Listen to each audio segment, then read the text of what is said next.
Hello guys, మనకి June 20th నుంచి ఇంగ్లాండ్తో 5 test మ్యాచ్ల సిరీస్ జరగబోతుంది కదా. మరి ఇక్కడ మీ అందరికీ ఒక డౌట్ వచ్చి ఉండాలి, అరే ఇటువైపు విరాట్ కోహ్లీ ఉండట్లేదు, ఇటువైపు రోహిత్ శర్మ ఇద్దరు కూడా రిటైర్మెంట్ ఇచ్చారు, మరి అసలు ఈ సిరీస్ గెలుస్తామా అని డౌట్ మీకు వస్తే సో దాని గురించి చెప్తా వినండి. మనకి బ్యాటింగ్ లైనప్లో వీళ్ళిద్దరు లేరు, సో కొంచెం అది లోటే.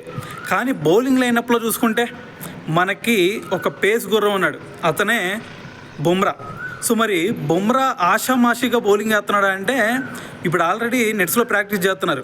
ఆ నెట్స్లో ప్రాక్టీస్ చేసేటప్పుడు అసలు స్వయంగా మన బౌలింగ్ కోచ్ అయినా మార్నింగ్ మొరకలే స్టన్ అయ్యాడు అనమాట.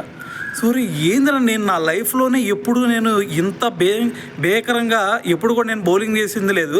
నువ్వు ఇటువైపు స్వింగ్ రాబడుతున్నావు, లైన్ అండ్ లెంత్ కరెక్ట్గా ఉంది, దాని తర్వాత పేస్ చూసుకుంటే మరి చెమటలో పడుతున్నాయి బ్యాట్స్మెన్స్కి. ఇంత దారుణంగా ఎలా ఎత్తున్నావురా బాబు, రేపు మ్యాచ్లో కూడా ఈ విధంగా ఎత్తే అసలు వాళ్ళ పరిస్థితి ఏంది ఇంగ్లాండ్లో వదిలింది అని చెప్పేసి మరి షాక్ అయ్యాడంట. సో దీన్ని స్వయంగా మరి మార్నింగ్ మోర్క్లే రీసెంట్గా చెప్పాడు. సో మరి దాని తర్వాత అతను చెప్తుంది ఏంటంటే, ఇంత మంచి ఫామ్లో ఉన్న బుమ్రా తను మాకు అన్ని మ్యాచెస్కి అవైలబుల్గా ఉండాల్సిన అవసరం ఉంది. సో దాంతోపాటు అతని ఫిట్నెస్ ఇష్యూస్ కూడా ఉన్నాయి కాబట్టి ఖచ్చితంగా అతని మీద వర్క్ లోడ్ పెంచకుండా మరి ఎప్పుడైతే మాకు వికెట్లు కావాలో అప్పుడు మాత్రం అతన్ని తీసుకొచ్చి ఈజీగా మేము వికెట్లు రాబట్టుకుంటాం, దాని తర్వాత ఈ సిరీస్ కూడా గెలుస్తాం అని చెప్పేసి మోర్క్లు అయితే దీని గురించి మాట్లాడాడు అనమాట.